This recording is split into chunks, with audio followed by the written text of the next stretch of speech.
प्रभु की भक्ति की कृपा। एक औरत रोटी बनाते बनाते ओम नमः शिवाय का जाप कर रही थी। अलग से पूजा का सामान कहाँ से निकाल पाते थे। बेचारी तो बस काम करते करते ही एकदम से जोरों की आवाज़ हुई और साथ में दर्दनाक चीख। कलेजा धक से रह गया। जब वह दौड़कर झांकी तो 9 साल की गुड़िया चित पड़ी थी, खून से लथपथ। मन हुआ दहाड़ मार मार कर रोए, परंतु घर में उसके अलावा कोई और नहीं था।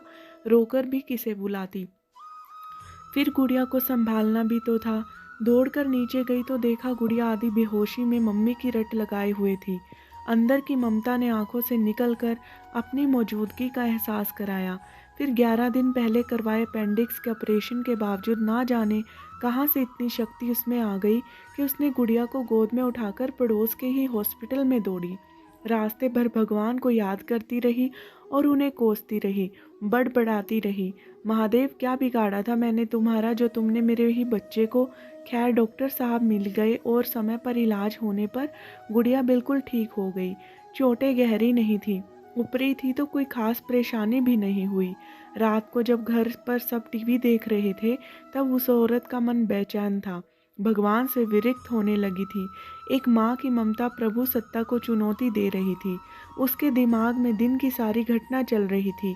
कैसे गुड़िया आंगन में गिरी कि एकाएक उसकी आत्मा हिल उठी। कल ही तो पुराने चापाकल का पाइप का टुकड़ा आंगन से हटवाया है, ठीक उसी जगह जहाँ पर गुड़िया गिर पड़ी थी। अगर कल मिस्त्री ना आया होता तो उसका हाथ अब अपने पेट की तरफ गया जहां टांके अभी हरे थे। ऑपरेशन के आश्चर्य हुआ कि उसने 21-22 किलो के गुड़िया को उठाया कैसे। वो आधा किलोमीटर दौड़कर चली गई। फूल सी हल्की लग रही गुड़िया वैसे तो वो कपड़ों की बाल्टी तक छत पर नहीं ले जा पाती थी। फिर उसे ख्याल आया कि डॉक्टर साहब तो 3 बजे तक ही रहते हैं और जब वो पहुंची तो वहां पर 4 बज रहे थे। उसके जाते ही तुरंत इलाज हुआ, मानो किसी ने उन्हें रोक रखा हो। उसका सिर प्रभु चरणों में श्रद्धा से झुक गया। अब वो सारा खेल समझ चुकी थी।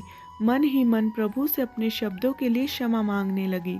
तभी टीवी पर ध्यान लगाया तो प्रवचन आ रहा था कि भगवान जी कहते हैं कि मैं तुम्हारे आने वाले संकट को रोक तो नहीं सकता, लेकिन तुम्हें इतनी शक्ति दे सकता हूँ कि तुम उसे आसानी से पार कर सको। तुम्हारी राह आसान कर सकता हूँ, बस धर्म के मार्ग पर चलते रहो। श्री रामचरितमानस में भी तुलसीदास जी ने लिखा है, तब तब प्रभु धरि विविध शरीरा, हरि कृपा निधि सज्जन पीरा।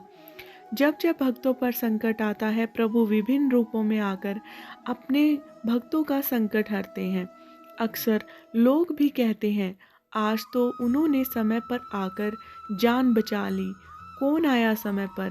वही, जब जब भगवान श्री धरी विविध शरीरा, वो किसी भी रूप में आ सकते हैं।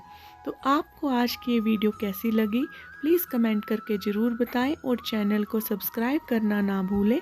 जय श्री राम।